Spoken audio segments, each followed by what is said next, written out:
And welcome back. The last few times we've had our ascents out on the trails, we've had a couple of problems with them. Now, we have spent quite a few hours with these things on the trails, so the wear and tear is kind of expected. It's not like they broke the first time out. When we had a bunch of us out there a couple weeks ago, one of the problems that we had was truck stopped steering. Just in general, you turned it on and you lost steering entirely. The other problem that we had was after you would press the gas or stop or whatever, it would all of a sudden decide to start just rolling backwards. The wheels were just spinning slowly backwards, and we couldn't figure out what it was, change the trim, do all that stuff, and nothing was making a difference. So we changed the transmitter batteries, and all of a sudden it stopped reversing on its own. We still couldn't get the steering to come back. After we got home that day, we found out that the servo itself was still good. It's just that the ESC wasn't sending that signal to the servo. So that little issue could kind of snowball into a whole lot more incidental upgrades. And then this last time that we had the trucks out, came across a few more problems. My steering servo, the horn decided to strip out, so I lost all steering entirely. And then when I was looking at that, I also uncovered that my front shock has pretty much been destroyed. The bottom of it is bent, and the bottom of the reservoir, the cap on the bottom, is cracked. So this is definitely not a useful shock at the moment. Then after this one stopped working, since I always carry two, I got the spare out. Not even 20 or 30 minutes in, oopsies, I decided to keep going anyways. It was giving me some nice axle flex that was kind of fun to look at, until of course the drive shaft started popping out. With all of that happening, it gave me a great excuse to go ahead and break into the bin full of upgrade parts that I've been slowly collecting. So I've got replacement shocks from Endura, diff covers, got Endura skid plate, we've got Endura portal covers, inners and the outers.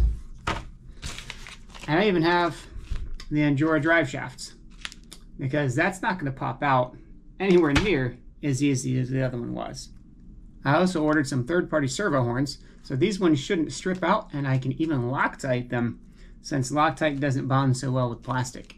Since the servo on the buggy is starting to make some really angry noises, I also ordered a Reefs micro server to replace that one, so I'll probably just go ahead and toss that on just so I don't have to worry about the buggy dying on me when I'm on the trail and then having to switch to the backup. Since I'm upgrading a lot of other stuff on the trucks, I might as well just do the one more step further.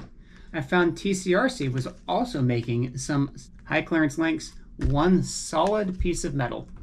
I don't know how well you can see that, but there is nothing to pop out, nothing to slip, and these look pretty good.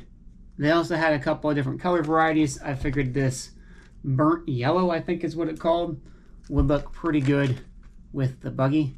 So I will take off the Tyler Chapman 828 RC links, which I've had to keep re-gluing. I'm fairly certain I've got most of them re-glued so they haven't popped back out again, but I have had a problem with these just separating. And when they'd separate, then the drive shaft would pop, and it'd just be really annoying. I was carrying super glue with me every day that I'd take this thing out, just because how often those links were separating. Well, these links aren't going to have that problem.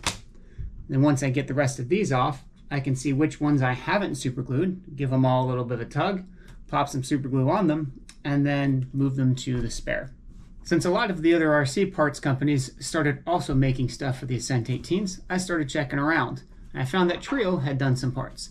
So I ordered the aluminum drive shaft, and it's gonna look really freaking sweet now that Redcat finally got more clear bodies in stock. So we're going to paint up some really sick looking bodies, and this aluminum drive shaft should fit nicely with the new paint jobs on the trucks.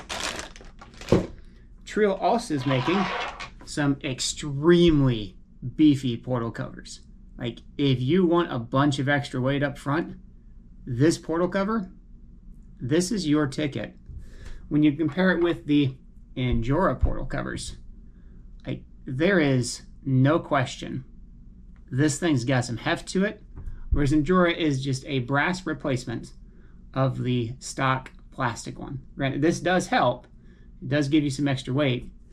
This is ridiculously heavy. The Trail also has the front inner portal covers, and Endura had the back inner portal covers as well, but I figured that's just too much weight too far to the back. Our two spare trucks didn't have, well, any brass on them at all, so this brass is getting migrated around between all four trucks, and we'll have all of ours hopped up just a little bit. I also picked up the Trail diff covers, and they have a lot more heft to them than the Endura covers. So again, it's another really quick, simple way to add some weight to your truck if you want to put it on the front and get that front end weight, or if you just want to put it on the back because it's more unsprung weight. Finally, Trail has some really nice looking steering links.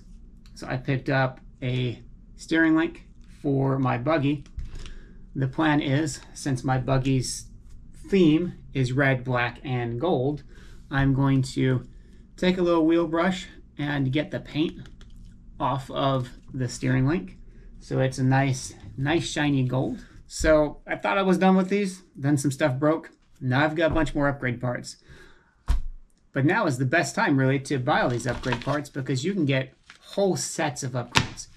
Endura's got pretty much the whole brass set for, what is it, 70 bucks?